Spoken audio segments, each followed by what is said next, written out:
Okay, so we're going to provide some tips po for our first timer. So nagtanong po yung estudyante ko dyan. Sir, first time niya daw sumampa ng eroplano, ano ba yung mga dadalhin niya, ano yung mga gagawin niya po, no? Pag tayo ay pumupunta sa eroplano or magde-depart po tayo. And also yung mga first time natin na mga gagawin pag nasa barko tayo. So we are going to drop down po yung mga kailangan po natin gawin. So number one is your documents. Always po natin i-secure po yung lagayan po ng mga documents po natin. And please, wag po natin siyang kalimutan.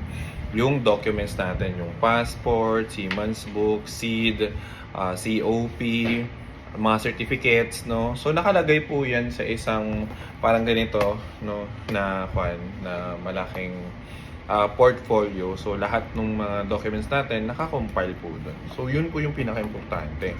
And, of course, you go to the airport mga 4 hours before your flight. So, pag pumunta na po kayo sa sa airport, agahan natin because you're going to pass through to the different process. So, kagaya po ng immigration, no? Tapos mahaba-haba yung pila doon.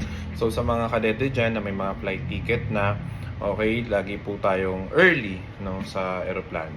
And also, number 3, wag po tayo mahihiya magtanong nasaan po yung immigration, nasaan yung mga boarding gate.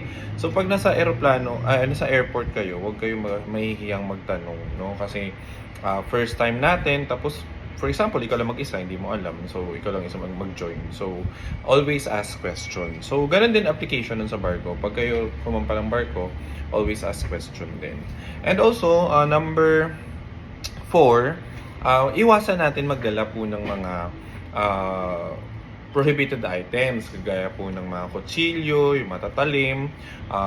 Also, nagre-regulate din po yung mga eroplano nung sa power bank natin. So, make sure lang na alam natin yung mga guidelines ng eroplano. So, kailangan po talaga as a first timer, mag-research ka din, no?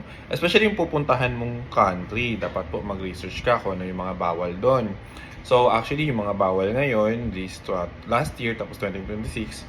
So, dapat updated ka sa mga lugar na pupuntahan mo. Kagaya po ng Singapore. Bawal yung vape sa Singapore.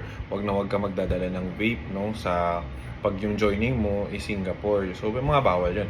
Bawal din yung pornography. So, wag ka magdala ng mga Viva Max video, animal cruelty video, yung mga sabong. So, wag kayo magdala ng mga ganong videos po, ha. So movies, I believe pwede pa. Hard drive, magdala ka ng sarili mong baon na hard drive. Tapos in terms sa mga baon siguro, magdala ka namang pansit canton, no, kasi baka mamiss mo yung Pilipinas. And yung mga mga snacks, no, yung mga personal effects kagaya po ng toothpaste, toothbrush, mga snacks, pagkain, no, yung mga pang Pilipinas dito na madala mo. And magbaon ka din ng mga medicine, no? Pag kayo po ay hindi sanay doon sa mga gamot ng barko. Doon, yung barko naman ang bibigay po sa inyo ng mga tawag dyan ng mga gamot, no, on board. Pero much better na magdala ka din ng mga paracetamol mo. Pero note mo lang na yung mga personal mo na mga medicine, dapat po tinatago mo siya, especially may mga ports po na very strict in terms sa mga paracetamol na galing sa Pilipinas, mga ganun. So, very important na tinatago natin. Tapos, ayun, mag-comply tayo sa mga regulations po nila. So, I think, yun po yung mga first phase natin ng mga tips para po sa mga first timer natin. Okay? So, sa next video po, yung ating pagkasumampa na tayo. Ganun. So, thank you!